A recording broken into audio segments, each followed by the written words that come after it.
नेत्र खोलिए। ओम नमः शिवाय। ओम नमः शिवाय। ओम नमः शिवाय। देवी, आपने मुझे पति के रूप में पाने के लिए कठोर तप किया है। आपके तप से मैं प्रसन्न हूं। आइए, हम आपको अभी इसी वक्त पत्नी रूप में स्वीकार करते हैं। क्षमा करें प्रभु, आपने मुझे स्वीकार किया, इसके लिए धन्यवाद। किंतु आप मुझे पत्नी रूप में तभी स्वीकार करें जब मेरे पिता वैदिक रीति से विधिवत मेरा कन्यादान कर दे। देवी, आप तो साक्षात धर्म की मूर्ति हैं। आपने जो कहा है वैसा ही होगा। अब आप प्रसन्नता पूर्वक अपने धाम की ओर प्रस्थान करें। जो आज्ञा प्रभु।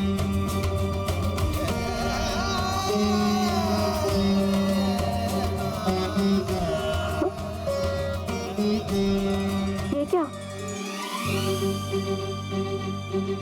मेरे देह का रंग तो इतना परिवर्तित हो गया है कि कदाचित ही कोई मुझे पहचान पाए। देवी, ये आपके कठोर तप का परिणाम है, किंतु आप चिंता मत कीजिए, इसका भी उपचार है।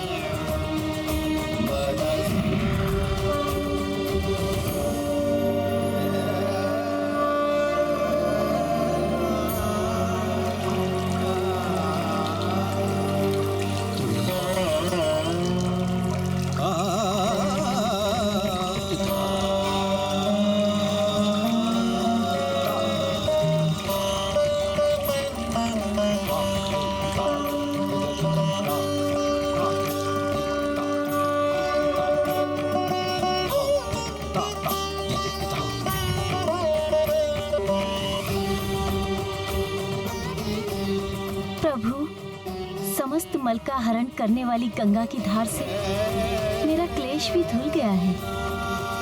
मैं कुछ अधिक ही गौर वर्ण की हो गई हूँ। हाँ देवी, आपके इस गौर वर्ण के कारण अब से आपको सब महागौरी भी कहेंगे।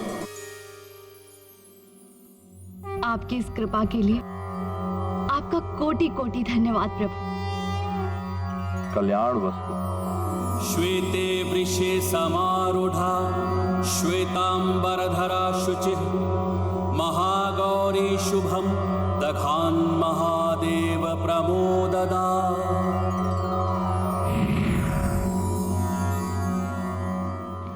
किंतु देवर्षि, आपने तो पहले बताया था कि जब देवी पार्वती जी की जब तपस्या पूर्ण हुई तब उन्हें आकाशवाणी से ज्ञात हुआ था कि शिवजी से उनका विवाह होगा। फिर अभी आप बता रहे हैं कि शिवजी प्रकट हुए, ये कैसे हो सकता है? हनुमान, ये समय का चक्र चलता ही रहता है। जब कल्प के अंत में प्रलय होती है, फिर पुनः सृष्टि उत्पन्न होती है। फिर देवता और देवियां अपने वही कार्य करते हैं जो उन्होंने पिछले कल्प में किए थे, किंतु कल्प के अंतर से उनके कुछ कार्य कुछ परिवर्तित भी हो जाते हैं। तो देवी पार्वती के इन 2 बार तपस्या करने का अर्थ है। मुझे अब समझ में आया। ये भी जाना कि यदि भावना सच्ची हो तो उसे प्रयत्न कर पूरा किया जा सकता है। देवर्षि, अब 9वीं देवी के बारे में शीघ्र बताइए। नारायण नारायण। 9वीं देवी है सिद्धिदात्री। ये सिद्धि प्रदान करने वाली देवी हैं। त्रिदेवों को भी जब इनसे सिद्धि की प्राप्ति हुई थी, तभी वे सृष्टि का सृजन, पालन और संहार करने में सक्षम हुए। हे देवी सिद्धिदात्री, आपकी कृपा के बिना सृजन और संहार दोनों असंभव है। मुझे वो सिद्धि दीजिए जिसके स्मरण मात्र से सृष्टि में तथा जो संहार में भी सहायक हो। हे त्रिदेवों, सृष्टि का जन्म, संचालन और संहार आप तीनों के ही अधीन हैं। अतः हम आपको आपके इच्छानुसार ही सिद्धि प्रदान करते हैं। सिद्ध गंधर्व यक्षाख्यैर सुरैरमरैरपि सेव्यमाना सदा भूयात् सिद्धिदा सिद्धिदायनी।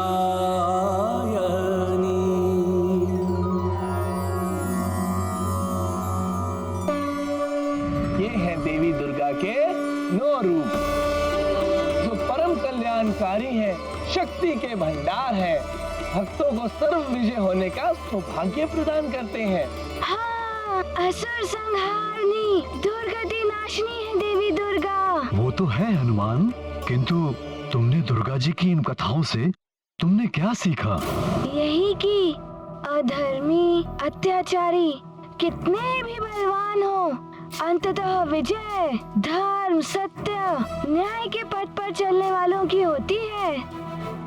और जो महान होते हैं उनकी शक्तियाँ, यही उदारता मातृत्व का सच्चा रूप है।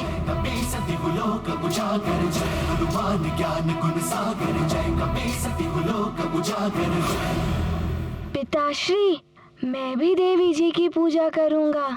नारायण नारायण, उत्तम, अति उत्तम हनुमान, तुम्हें तो दुर्गा देवी की पूजा करनी ही चाहिए। तो मैं भी रखूंगा व्रत। कल से मैं भी देवी जी के लिए व्रत रखने का संकल्प लेता हूँ। नारायण नारायण। महाराज केसरी, हनुमान को विधिवत व्रत और पूजा कराइए और मुझे प्रस्थान करने की अनुमति दीजिए। अवश्य देव ऋषि, आपका कोटि कोटि धन्यवाद।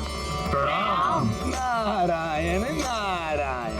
प्रणाम देवर्षि। कीर्तिमान भव। नारायण नारायण। देवर्षि ने ये क्या करने को कह दिया हनुमान को, किंतु हनुमान की पूजा मैं सफल नहीं होने दूंगी। पूजा से मिली शक्तियाँ दशानन के लिए संकट का कारण बन सकती हैं। किंतु तुम पूजा रोकोगी कैसे?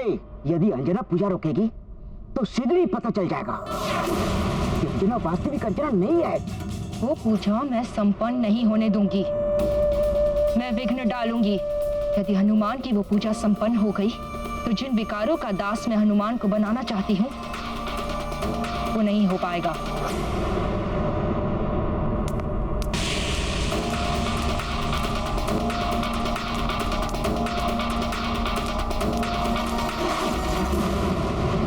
अंजना, अंजना, तुमने मंदिर से आने में विलंब कर दिया। अभी अभी देवर्षि नारद जी गए हैं। क्या देवर्षि नारद आए थे?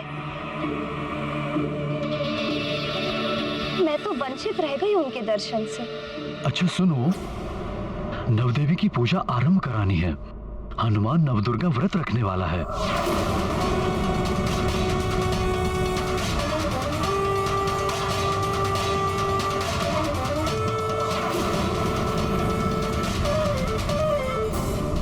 आप इतने छोटे बालक से व्रत रखवाएंगे?